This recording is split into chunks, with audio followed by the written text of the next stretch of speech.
Oke, selamat pagi semuanya. Kita masuk pada slide yang ketiga pada pertemuan kelima kali ini terkait evolutionary process model ya,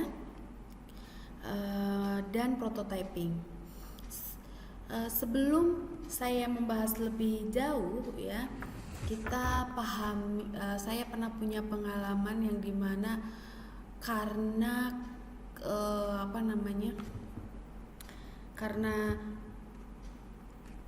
ketika kita mengambil data atau mengolah atau meminta data dari customer, terus kita tanya sebenarnya kebutuhannya apa, si customernya itu ya menjawabnya secara general aja, lalu kita gambarkan dan sebagainya, ternyata kadang customer itu tidak bisa menyampaikan kebutuhannya apa ya, sampai ada ibarat. Nah ini gambar ini tuh turun temurun nih dari saya S1 sampai S3 ini, saya sering banget dengan filosofi ini.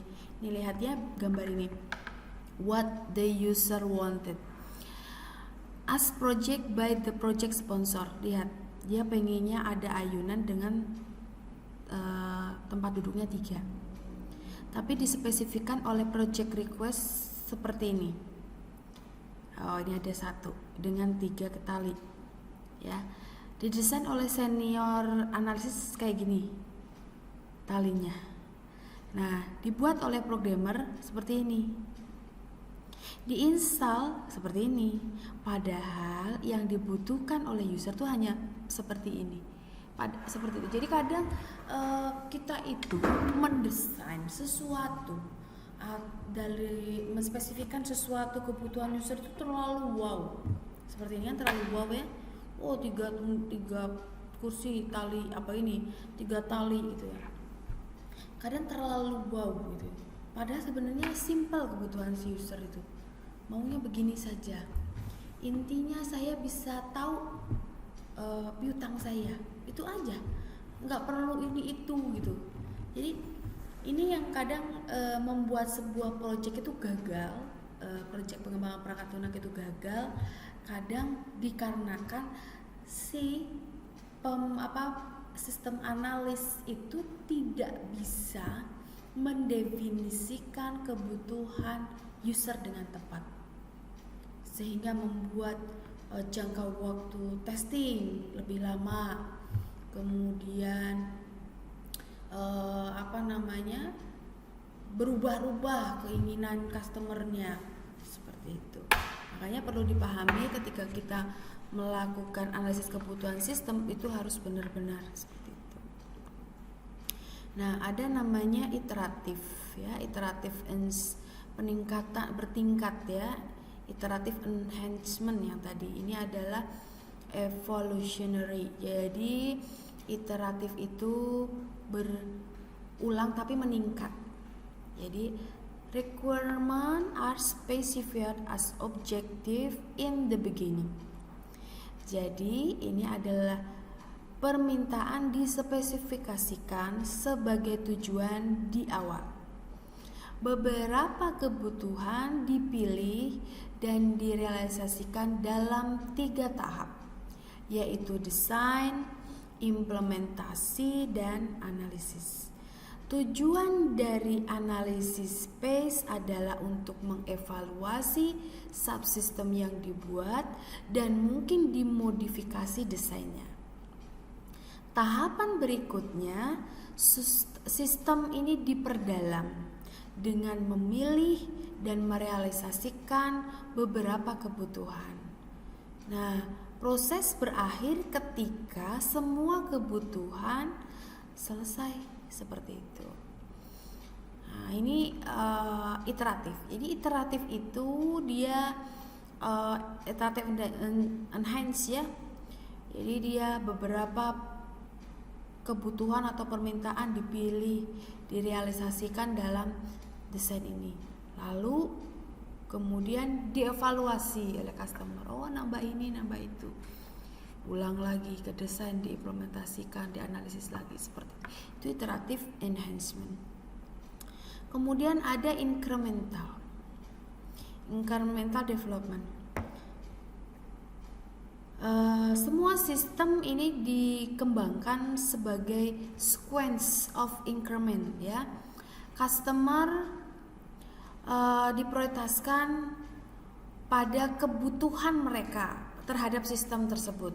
Subsistem diidentifikasi, direalisasikan dalam satu set kebutuhan. Nah, jadi ini kalau incremental itu dia per subsistem, per sub. Jadi misalkan ini dulu, kemudian satunya lagi seperti itu. Tapi kalau tadi iteratif itu tidak melingkar, analisis, desain, muter seperti itu. Kalau incremental enggak, ini dulu selesai, kemudian baru lanjutnya seperti itu.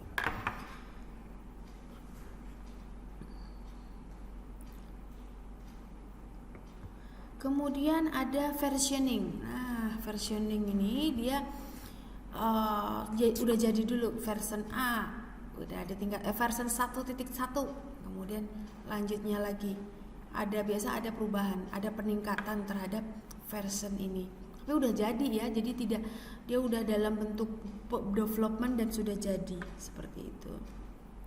Nah, kemudian ini ada double. Nah, ini proses model dari evolutionary information system development. Jadi yang tadi ini ya ada iteratif, kemudian incremental, versioning, itu bentuknya adalah evolutionary. Ya, di setiap satu satu itu ke berikutnya dia akan nambah sesuatu gitu. Tambah lagi. Jadi evolutionary. Nah, ini prosesnya adalah start with analysis of the problem. Ini secara garis besar ya. Start with analysis the problem and professional set of requirement of the project for the project. Jadi dimulai dengan analisis dari masalah. Kemudian create a preliminary specification of the requirement as input to first development cycle. Jadi dia membuat spesifikasi pendahuluan untuk dibuat ke dalam development cycle pertama. Establish preliminary system design based on the current requirement specification. Kemudian dia desain. Ya, select those requirement or functional that will be next. Nah, kemudian dia milih lagi. Lanjutnya apa gitu ya. Development a detailed design of the system version or the subsystem defined in the previous step. Nah, dikembangkan. Kemudian implementasi, tes dan debug, evaluasi. Ya, ini evaluate the current system version or subsystem. Kemudian continue with step 4 until satisfaction factory solution to the problem is obtained. Jadi, balik lagi ke sini. Ketika dikembangkan, diimplementasikan, dievaluasi, belum puas penggunanya, balik lagi ke 4. Fungsional apa yang kurang? Seperti itu. Kembangin lagi, implementasi, testing, evaluasi, cek lagi, kurang lagi, balik lagi ke 4, seperti itu. Jadi ini prosesnya. Nah, secara garis besar seperti ini. Problem and requirement analysis, ya. Penetapan, kemudian requirement specification. Jadi kalau di sini itu masih analisis kebutuhan. Jadi Anda mengolek data, mewawancarai dan sebagainya. Lalu ini didefinisikan. Apa sih kebutuhannya? Lalu didesain. Kemudian dibuatlah version atau subsystem ya. Kemudian didetail desainnya, kemudian diimplementasikan dan tes, kemudian evaluation of current system. All objective met. Nah, ini. Jika tidak, balik lagi dia ke sini. Ya, lanjut berarti delivery dan installation. Lalu baru operation and maintenance. Jadi operation itu dioperasionalkan, dipakai sistemnya seperti itu. Kalau prototype, nah dia biasanya berawal dari satu, kemudian kita tanya dulu apa kebutuhannya, dibuat prototipe 1. Lalu sudah selesai, ternyata ada kebutuhan ini itu, ada prototipe yang kedua. Lalu sampai si customer itu oke, bisa seperti itu. Ini prototype. Nah, prototype itu ada prototype requirement, ada prototype user interface, ada prototype designing. Jadi kalau recruitment prototyping itu prototype kebutuhan ya, kebutuhan dari bagian dari recruitment analysis ya. Jadi prototype kebutuhan. Jadi kita butuh apa seperti itu. Si customer butuh apa. Kemudian kalau user interface yaitu mockup ya, tapi belum di coding biasanya. Kemudian ada prototype desain saja. Nah, ini sebenarnya hampir sama ya, desain prototype ini lebih lengkapnya. Jadi kalau recruitment itu biasanya dia hanya project keep customer and implementation. Jadi gini, dia hanya requirement ininya saja, modul-modulnya saja gitu ya. Ada juga misalkan kalau use case mah use case-nya saja nih, ada pengelolaan apa.